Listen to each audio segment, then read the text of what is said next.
Hello and welcome to our McDonald Observatory live stream. Glad you all could join us today. This is the first stream you've tuned into. Welcome.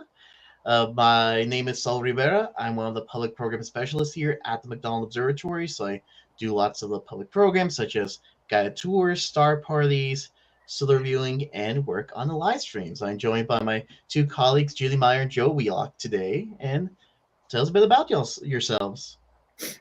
I'll go next. I'm Judy Meyer. I'm a K-12 education program coordinator, and I get to do lots of different things here at McDonald Observatory, including facilitating all kinds of public programs, plus teacher workshops and student programs and outreach programs and all kinds of things. So every day is a different day, and it's very fun. And Joe, you're next. Yes, hi.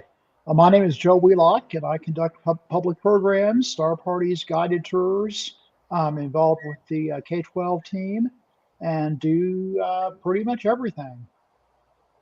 Awesome. Yep. Thank y'all for joining in today. It's always fun getting to show off the sun. Oh, yeah.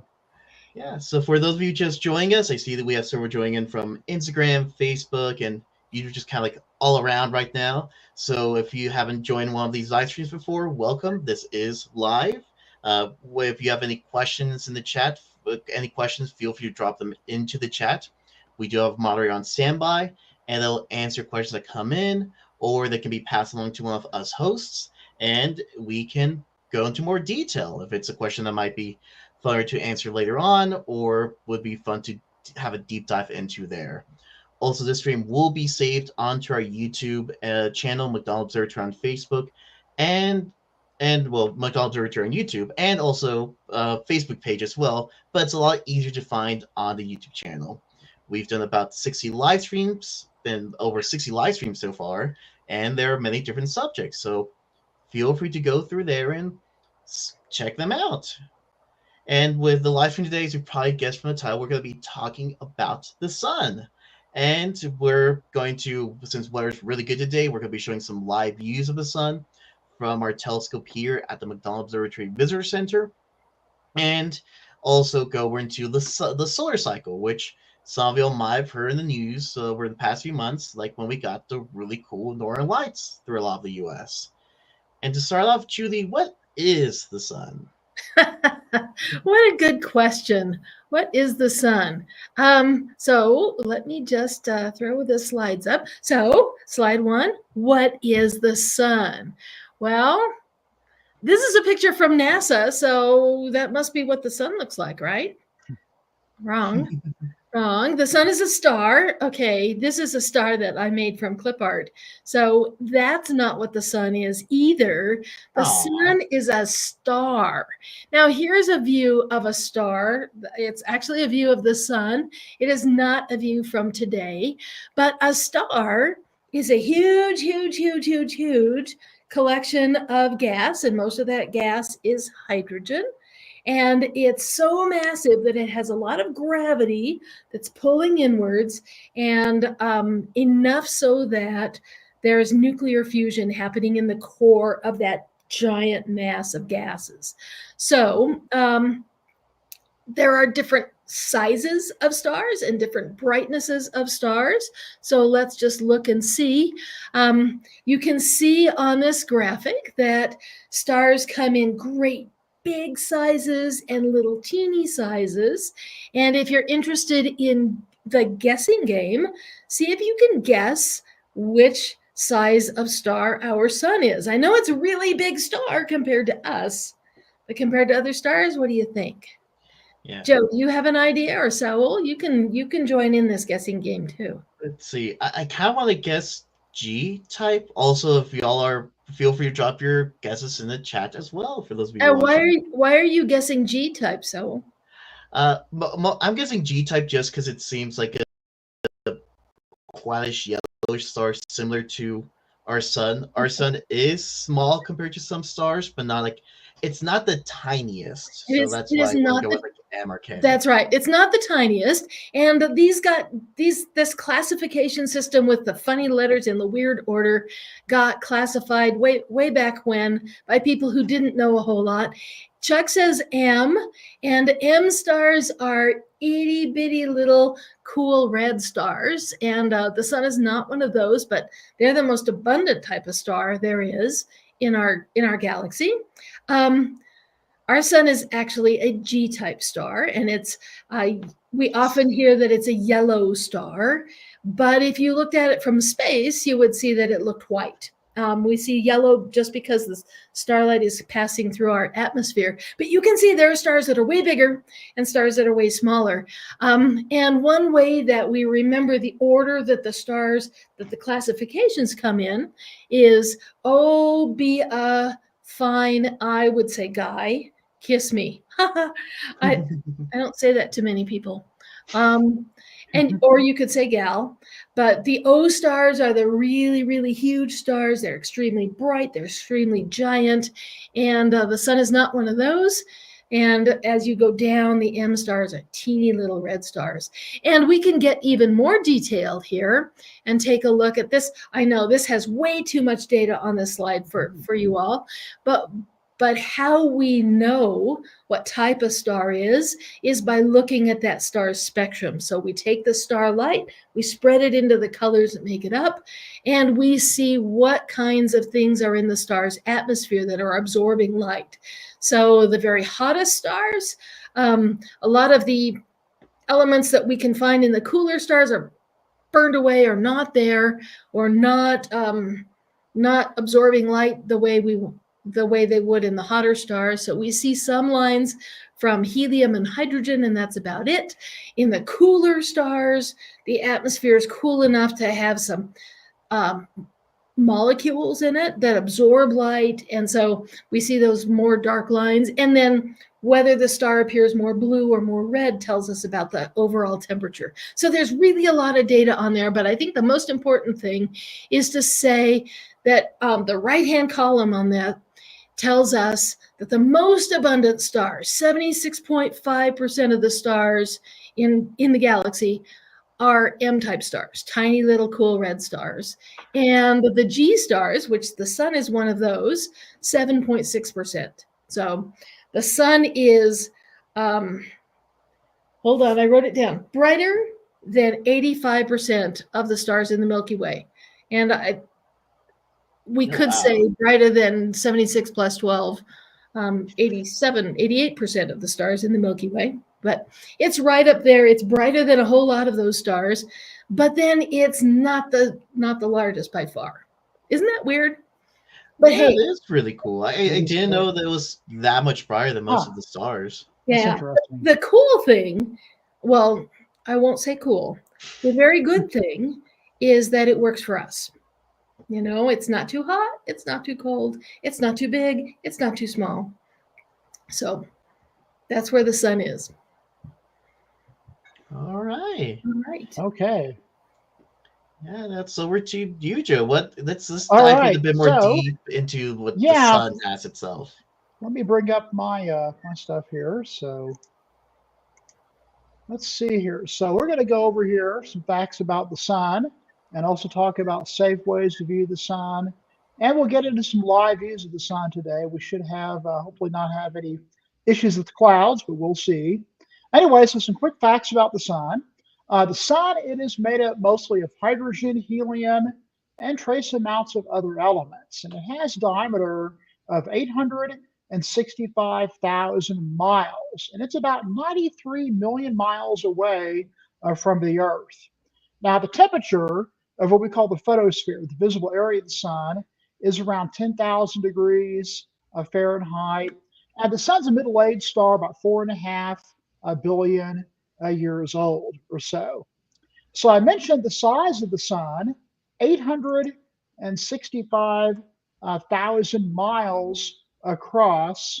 So how many Earths do you think might fit across the disk of the sun? If you think you know the answer to that, type it in the chat. If you think you might know the answer to that. Or if you just want to take a really wild guess, see Right. if you got the lottery number. Exactly. How many Earths should fit across the disk of the sun? I'm not seeing any. Give it a minute here. I'm trying to give you a hint here. Yeah. Okay. The model of the sun has a bunch of little dots behind. Okay. There you go. Okay. Oh. Yeah. But I'm going to cover them up with my head. Well, okay. 109 Earths would fit across the disk of the sun. So, all right, second question. How many Earths do you think volume of the sun? Any thoughts on that? Any thoughts on that number? Let's see. If not, you could try guessing how many zeros that would be. Mm-hmm.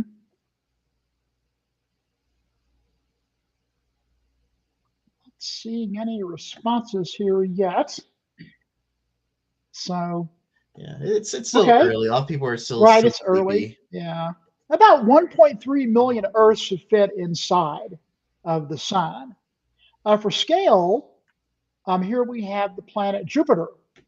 So Jupiter, somebody said 300,000. Okay, well, 1.3 million. So anyway, so Jupiter is 11 times the Earth's diameter.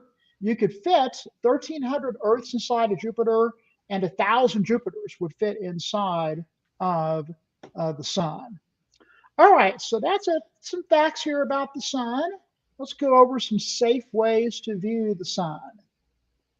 So to view the sun without a telescope, the safest way is you can use like glasses. Like if you saw the eclipse back in April, might have used the glasses like the ones pictured on your screen here. They consist of what are what's called aluminized mylar, special safe solar filters. And you can also project the sun onto something, a piece of white paper or cardboard, by using anything that has tiny pinholes in it. Here in the pictures, we can see the sun projected with a cardboard cutout, a cat. That was done during the most recent eclipse. And then you can also see the sun projected through holes in a cracker. And if you stand under a tree, the gaps in between the leaves of the tree could project solar images. Or if you cross your hands like this and the gaps in between your fingers, you could project solar images onto something by using that method. Now, if you use a telescope to view the sun, the safest way is to project the image onto a piece of white paper or a piece of white cardboard. And if you use and you can also use filters to fit on the very end of the telescope. Other different types, mylar filters and glass filters.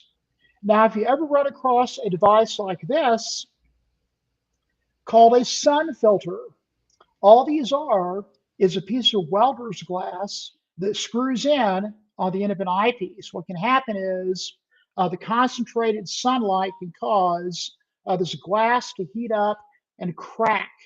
This, of course, could damage your vision. Now, my advice to you is if you find a filter like this, is to take it out and kind of smash it with a hammer. Never use it at all. They're very unsafe filters. All right, so we are going to view the sun here in a bit with our telescopes using a couple of different types of light. We'll, of course, be using visible light that our eyes can detect. We'll also be using what we call hydrogen alpha light. If you take light and pass it through a glass prism or a grating, it breaks it up into colors like colors in the rainbow.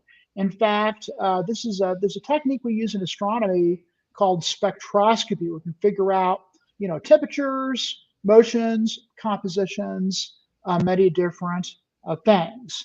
And then here we have the hydrogen alpha line marked in the spectrum of the sun.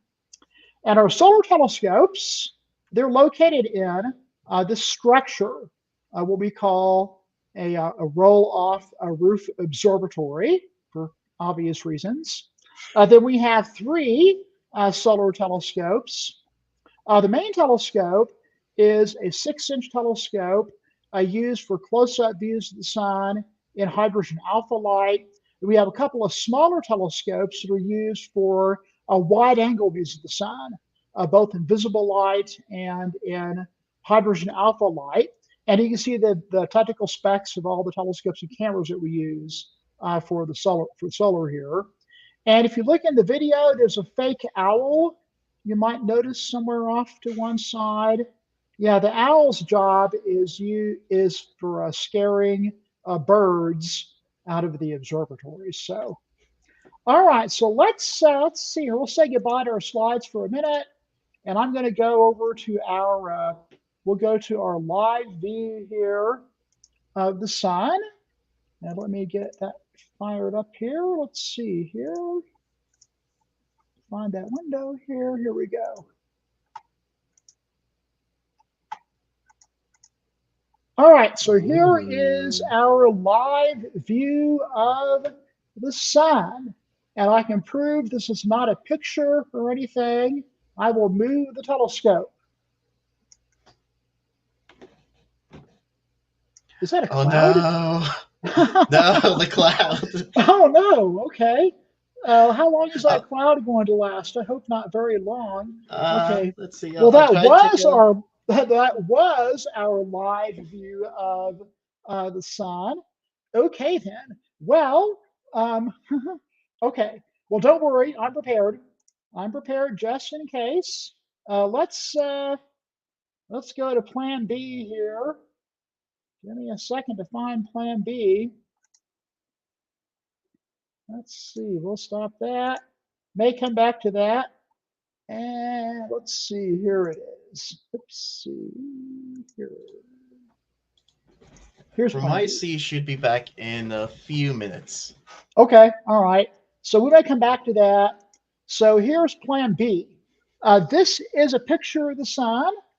Yes, we covered up the sun with a cloud. Exactly right. Anyway, so this is a picture of the sun. This is a picture taken from a website called spaceweather.com. And on this website, they update what's happening on the sun about every day and what else is happening in the sky here. So this is the most recent image of the sun taken from that website. I just opened it up about an hour or two ago. So anyway, so what are these dark areas on the sun that we can notice in this picture? Anybody know what those are? Type that in the chat if you know what that is. So It's those a dark very areas on the creative sun. name. Mm-hmm. Let's see. Let me give you a little bit of a hint. Those dark spots on the sun. Sunspots, very good. Yep. Now from those Chuck are called and sunspots. also on Instagram as well. Also, one of the other responses is freckles, which I do like. Freckles? Freckles on the Okay. sun. Okay, freckles, yeah, but technically they're called sunspots. So sunspots, they appear dark because they are cooler than the rest of the sun. Now I use cool as a relative term. A temperature of sunspots average maybe 6,000 to 7,000 degrees of Fahrenheit. Oh. They're really bright. If placed in our sky away from the sun, they might appear about as bright as perhaps 50 to 100 full moons. And let me zoom in on this picture of the sun here. And the zoomed in picture, you'll notice the sunspots, they have a darker center that is called the umbra, and there's kind of a lighter outer area, the penumbra. And you might have heard these terms before, umbra and penumbra. If you recall where you've heard those terms, type that in the chat. Umbra and penumbra. Where else? What else do we use those terms for? Yeah. Also, by the way, the cloud has moved. The cloud has moved. Okay, so maybe we'll go back to the sun here in a minute. So yeah, that term umbra and penumbra, Those are used in describing shadows during solar and lunar eclipses. So, okay, Saul said the cloud has moved. So let's see if he's right. Let's see here. Let's go Either back that to or there's our. another really bright ball in the sky that's not the sun. Okay. All right.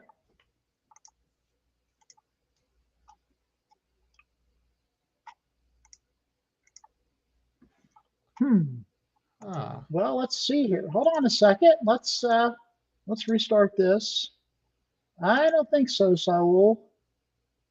Actually, a little bit here. There Oh, we a little go. bit. Yeah, I turned up the turned up the contrast from our camera. So, all right. So now we can see some of those sunspots that we saw in the picture. Ooh, that's really bright. Let's turn that down here. Too far. The sun is gone. There we go. So now we can there we go. Back to our live view. So now we can see the sunspots as we saw in that picture, and the biggest sunspot you can see that's kind of off to right over here. You can see my arrow circling it. That sunspot, that's probably little, maybe almost the size of the planet Jupiter or so. Pretty big sunspot. The other smallest sunspots are maybe roughly, Earth size, perhaps. So, all right. So nice live view of the sun here in visible light. We'll come back to the sun here with our telescopes in hydrogen alpha light. But what I want to do now is go back to my my slideshow here and talk about some other things here on the sun. So we'll stop that here.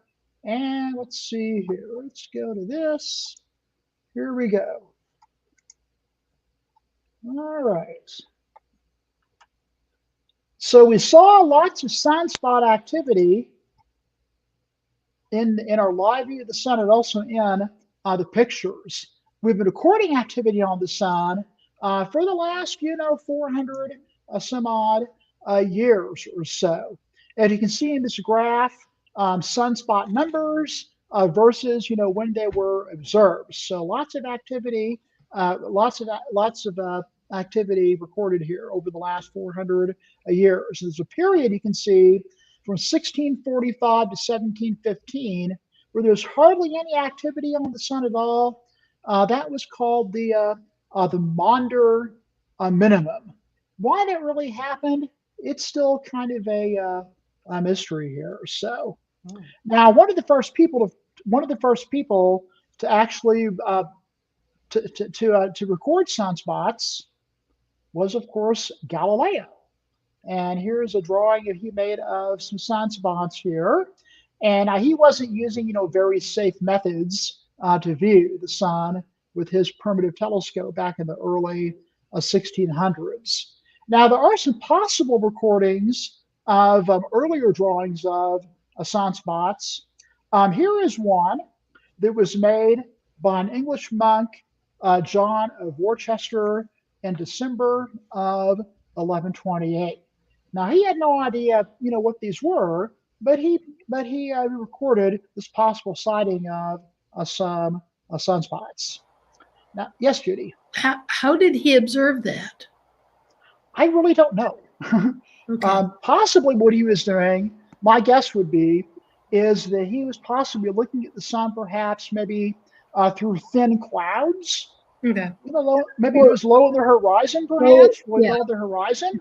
And he could, he noticed that, there's these odd looking things here on the sun. So that's a possible explanation. Yeah, I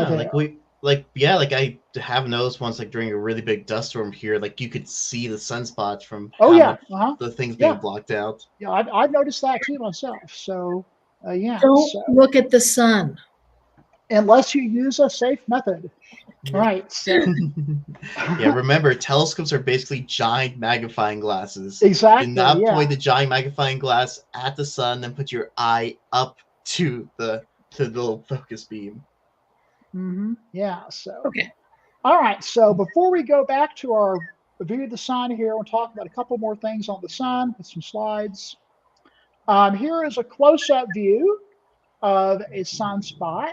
And you can now easily see that darker center, the umbra, and the lighter outer area, the penumbra.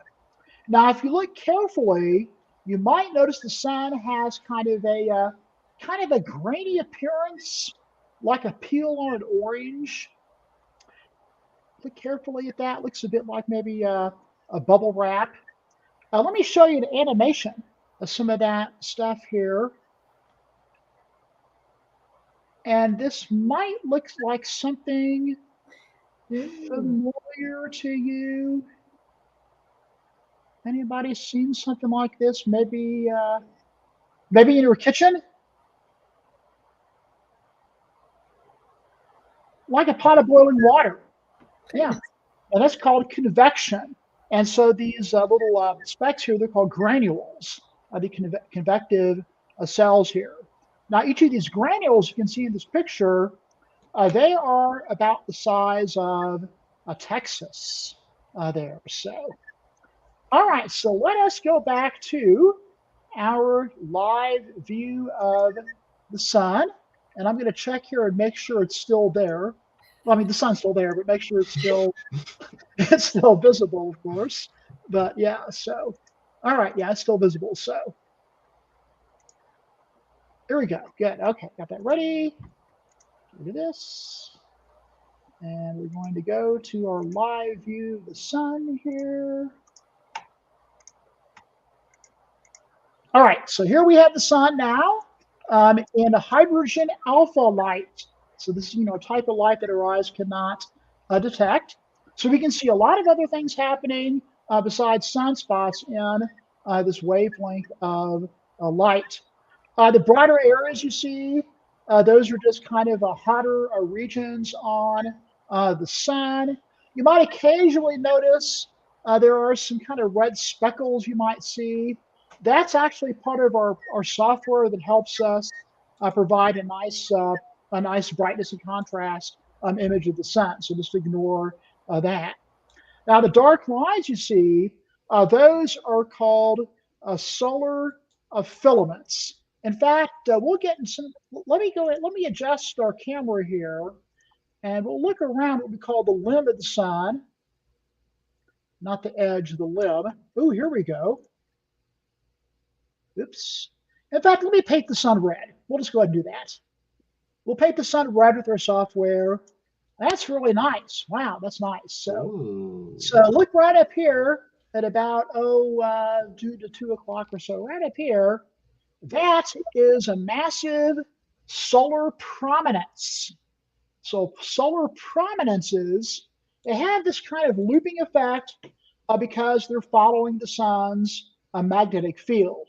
And we'll get into the magnetic field of the sun here in just a little bit.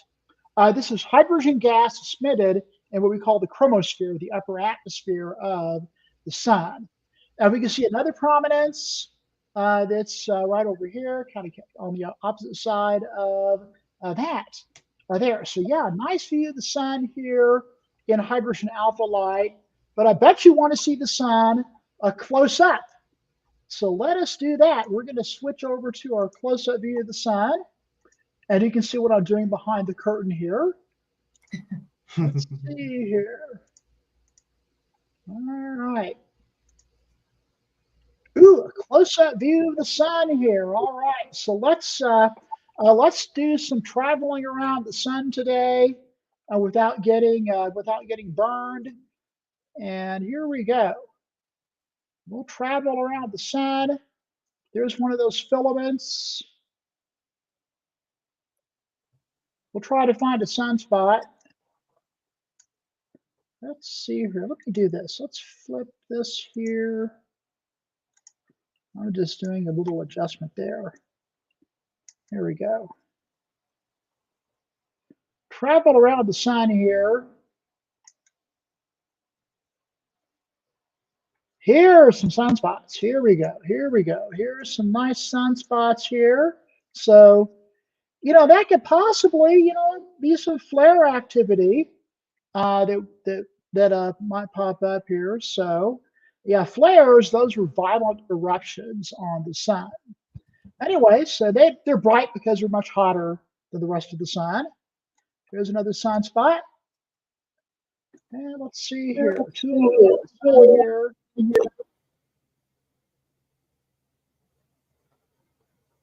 Some sunspots there. Well, let's go ahead and take a look at this area of the sun here. We call it the limb. Let me adjust the camera. Paint the sun red again too, just because you can. So you might notice in our view of the sun here, there's a fuzzy, kind of a fuzzy area.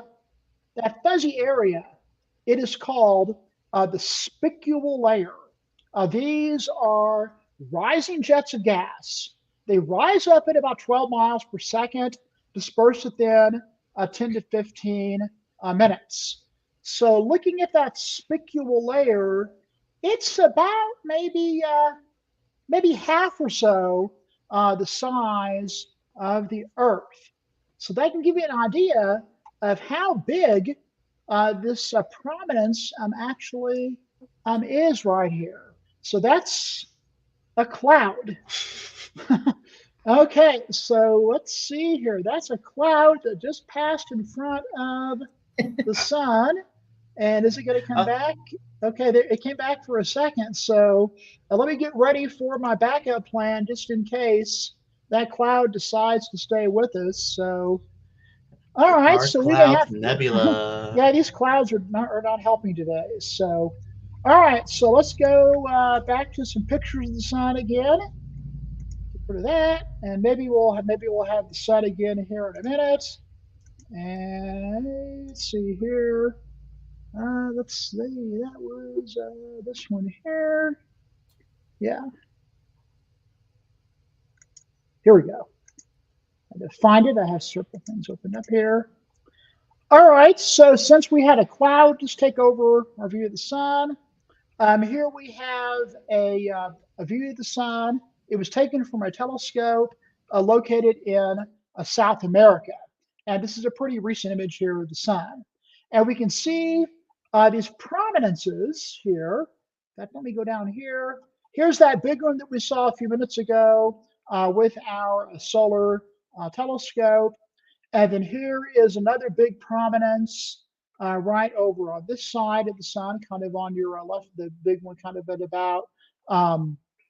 about 8 o'clock or so over there.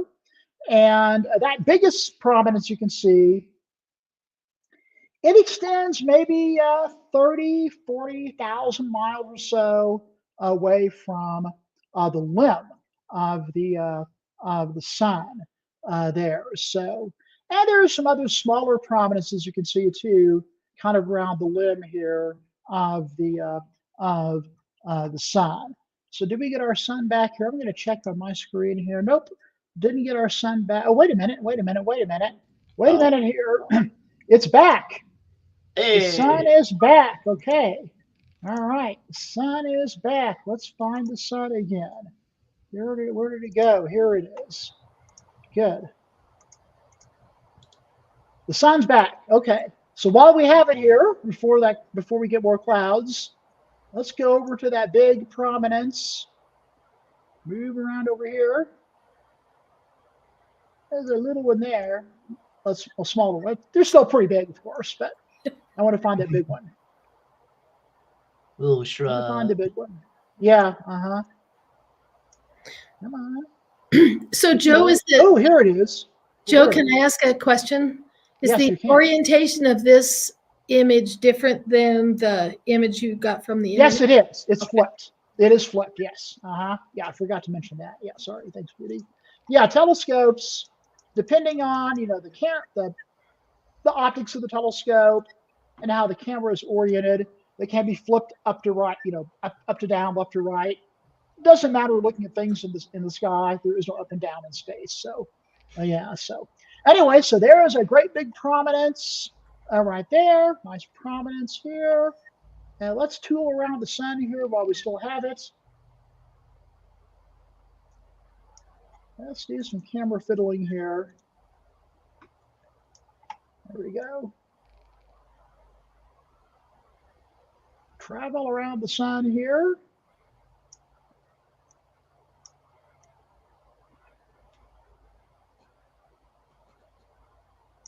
Good, got some good views today. Getting some really nice views. Really active sun today. Very active, yeah. And Saul's going to get into that in just a minute. Why we have all this activity and how it can affect us too. Traveling around the sun here.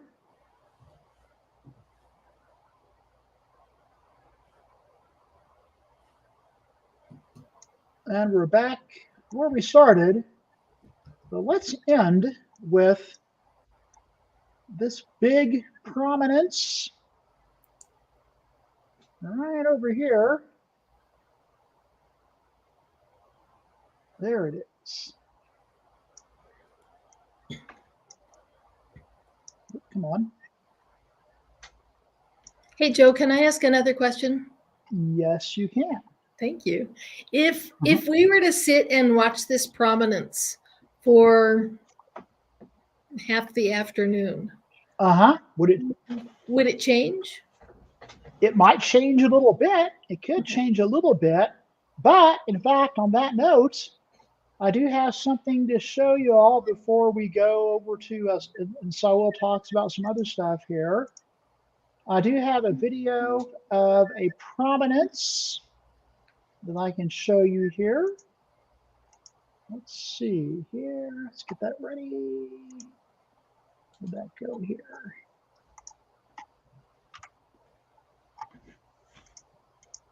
Too many windows open. Here we go. So here is a video of a solar prominence taken with our solar telescopes here. And this is a time-lapse image taken over a period of several hours or so here.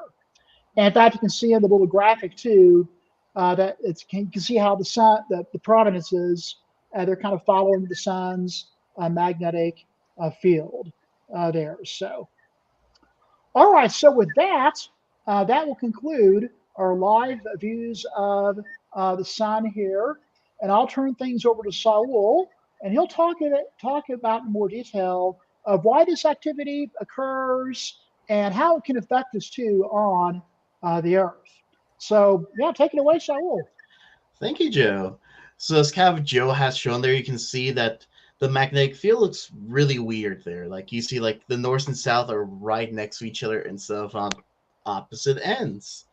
So usually when things like a magnetic field, let's say like magnetic field for the sun, you get something kind of like this. North Pole, South Pole, looks very nice, neat, and pretty. But the magnetic field isn't like that. It's actually all over the place. It's kind of like this. So this is actually taken from like this, an image of the sun. You can see the magnetic field lines there. And a lot of people say it looks like a ball of yarn Gadcon too. It's really messy. And the reason for this is because how the sun spins. So when you're here on Earth on like a solid ball, no matter where you are on that solid ball, gonna take the same amount of time to complete one rotation. So the sun's a big ball of superheated gas, though. It goes through what I call differential rotation, which means different parts are moving, rotating at different speeds. So if we lived at the sun's equator in the middle, it would take about 25 days to complete an orbit.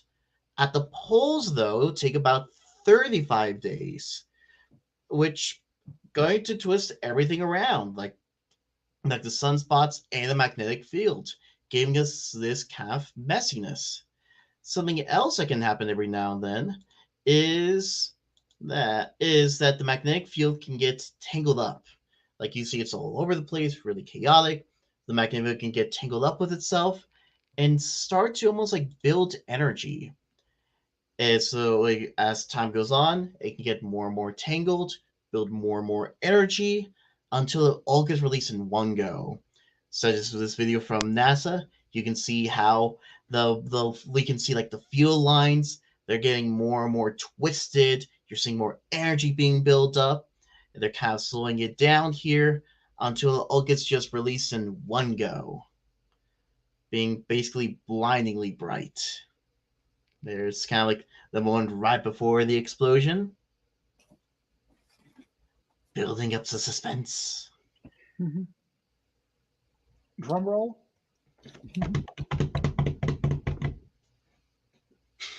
Judy's wearing her Judy's ready. sunglasses. Judy's all ready. I'm all set. There we go. We're seeing all that energy just bam. Kabloom. Kabloom. Yeah. And then that's what we call a solar flare. So solar flare is basically a big buildup of energy is released all in one go. Usually, sometimes we can't really see it. So kind of like getting those views of like kind of what we did with the H alpha, being able to see the outer edge can help us a lot. And these can go flying off into space. But we are part of space. So sometimes it can actually go right for us, as this little animation shows. So we have a little simulated sun. It's building up its energy. It's going to release a small burst, like a little kind of solar flare. Well, a bit bigger than a solar flare. But anyway, this material goes flying out into space, and then something can make contact with us. Or more specifically, our magnetic field, which actually keeps us safe. That's why we don't get burned to a crisp whenever the sun does this. Our field, though, does capture some of the energy and sends it into the poles and into our atmosphere and into the particles of the atmosphere. Science giving them so much energy, they create light and color, which most people know as the Northern Lights. So the Northern Lights and Southern Lights, aurora borealis and australis, are created when our magnetic field gets hit by a really big burst of energy from the sun, or actually just doesn't be a big burst, solar wind will do. So just the energy, the material the sun constantly releases it, makes its way into our atmosphere, can do this.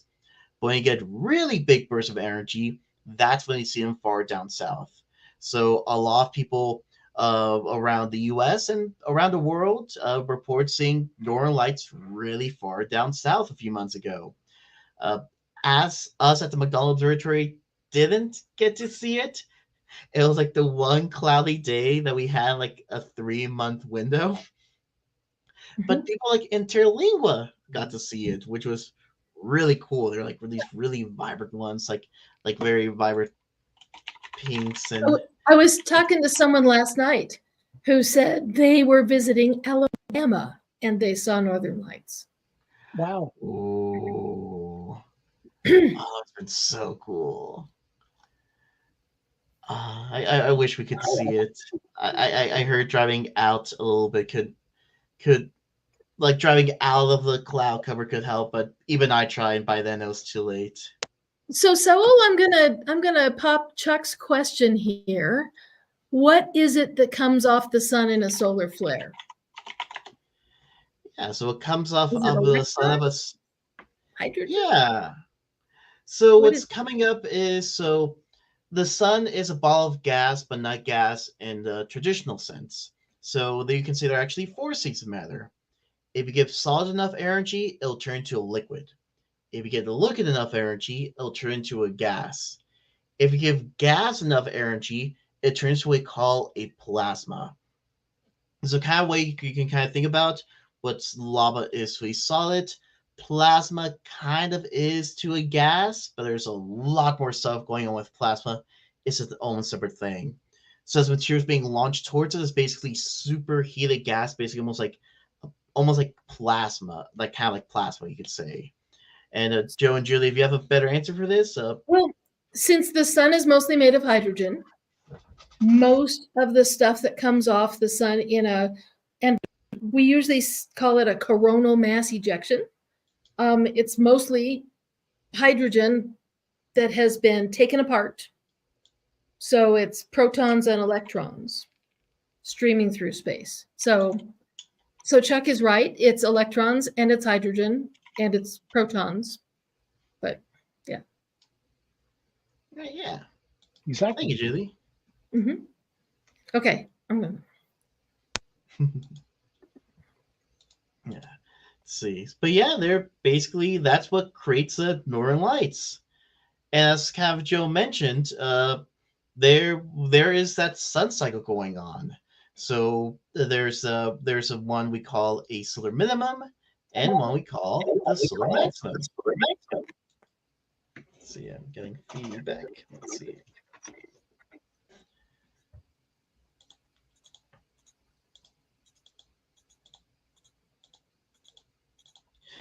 So here we have the solar minimum going on. And well, you can see like the difference between solar minimum and solar maximum. There's a lot less activity going on in the minimum during the maximum. And that also happens with the white light view as well, with a number of sunspots. So actually, the Solar Dynamics Observatory did take a clip of basically the sun over the course of the cycle. And basically, you can see as time goes on, you start getting more and more sunspots appearing. So they start off small, but as time goes on, you're seeing more of them popping up, and they're even bigger. Yeah, you like to think they look like almost like clouds, almost like making their way around the sun. What's going on with the cycle? What's causing this is the sun's magnetic poles are swapping places. So at the solar minimum, the sun's poles stay kind of nice and far away from each other. As time goes on, though, they're getting closer and closer to each other, which leads to crazier magnetic fields. So if you're trying pulling some magnets together, sometimes if you got some similar charges going on there, it gets really difficult. So that's going to make the magnetic field a lot more chaotic, firing around, and with a more magnetic field, you get more sunspots, more prominences, more filaments, also more solar flares, and also CMEs or coronal mass ejections, which are basically solar flares, but they're so big, whole chunks of the sun's atmosphere get sent flying off into space. And yeah, and for that cycle, we do have kind of like a little graph kind of showing it off. So we're seeing in 2010 we have our solar minimum.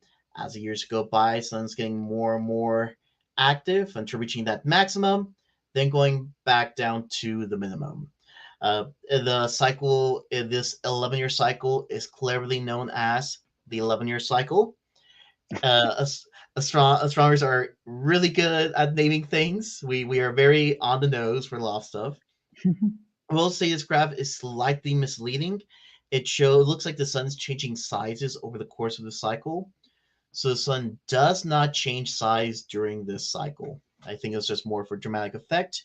The only way it's changing is the electromagnetic sense. So there will be no change to Earth's temperature while this is going on or anything of that sort. What some people report is once we're getting closer to that solar maximum, you might have more issues with like radio. I've heard of ham radio operators being able to reach further distances on their ham radios because of this. And if these bursts get too big, they can cause problems for us. In the 80s, some transformers in Canada blew up. They said we got hit by a big flare, made into the atmosphere. Those transformers pulled in some of that excess energy, couldn't really contain it, and exploded.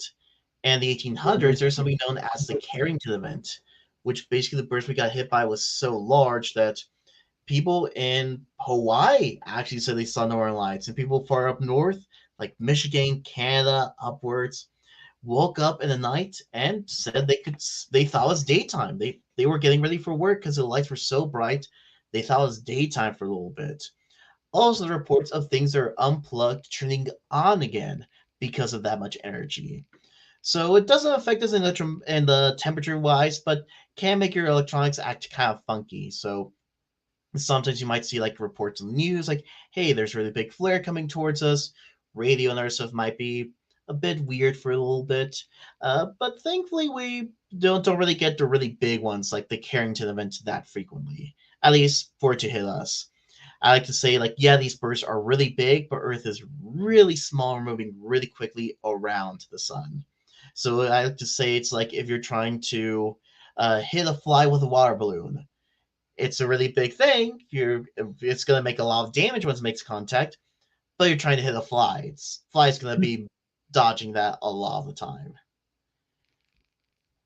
And yeah, I think that's about most of the info.